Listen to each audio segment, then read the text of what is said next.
Here with Christina Quinn, best-selling author of Wake Up or Die Poor.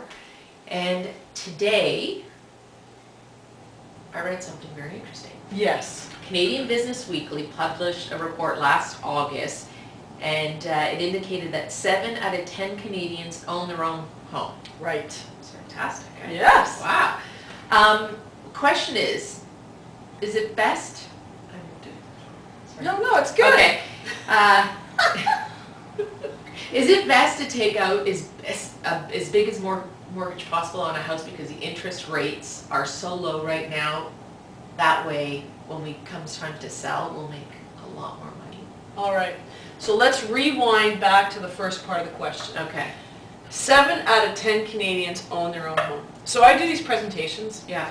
And whenever I do, especially corporate presentations, I'm standing in a room, there's 100 people in front of me, and I say, how many people own their own home? And probably 70 out of 100 people, if not more, put up their hand.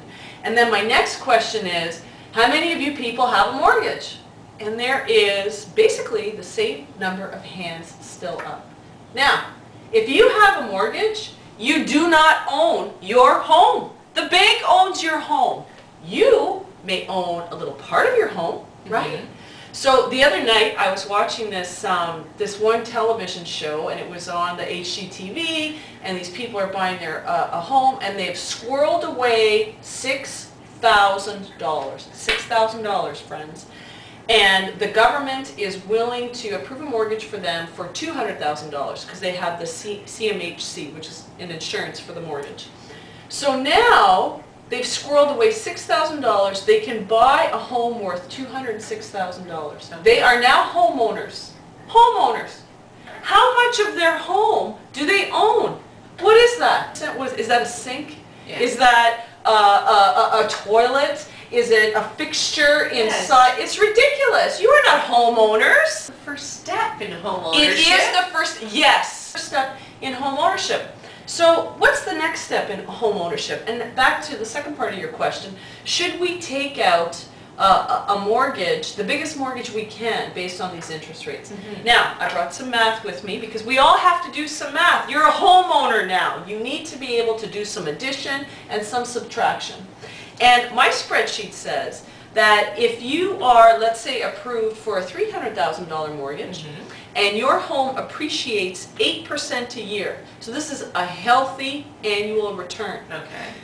If you paid $315,000 for your home because you had a little down payment, yeah. right? You have to pay legal fees when you buy the home. You have to pay land transfer tax when you buy the home. So now your $315,000 home, $320,000.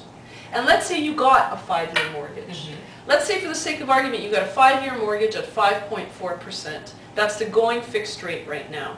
You have paid $68,000 over a 3-year period in mortgage payments. $68,000 in mortgage payments. You've also paid for your utilities over the course of 3 years. You've also paid for your property taxes over the course of 3 years. So collectively, with your down payment, you've paid $109,000 over a 3-year period. Okay. So your question is, the mortgage rate's low, 5.4%. Your house has appreciated 8.8% a year. Yeah. Right? Yes. Let's say after 3 years, I'm ready to sell. My house is now worth almost $400,000. That is a great return. But when you sell the house, you have to pay your real estate agent fees. You have to pay your legal fees yet again.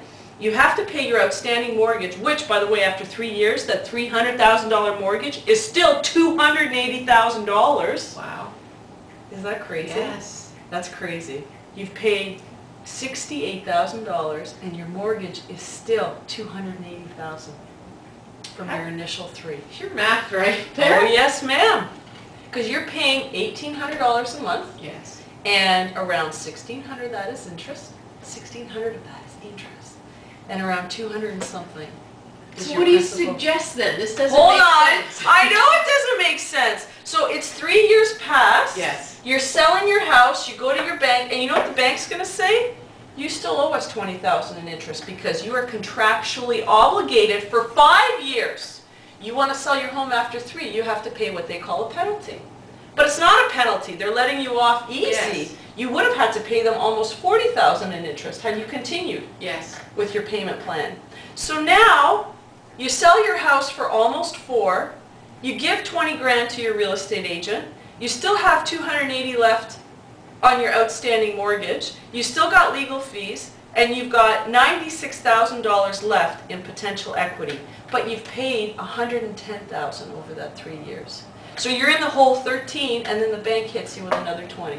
So it's cost you $33,000 to live in that home for 3 years. You haven't made it done.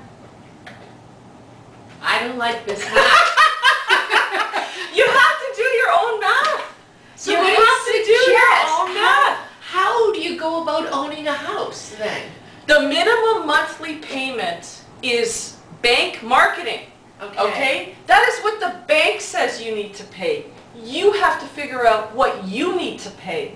If you can afford $1,800 a month, and I mean really afford Yes. it, live a proper life. Yes. Buy curtains for your house. Yes. Buy a proper kitchen table. If you could really afford $1,800 Yeah. for 3 years, pay $3,500 into that mortgage every month. Okay.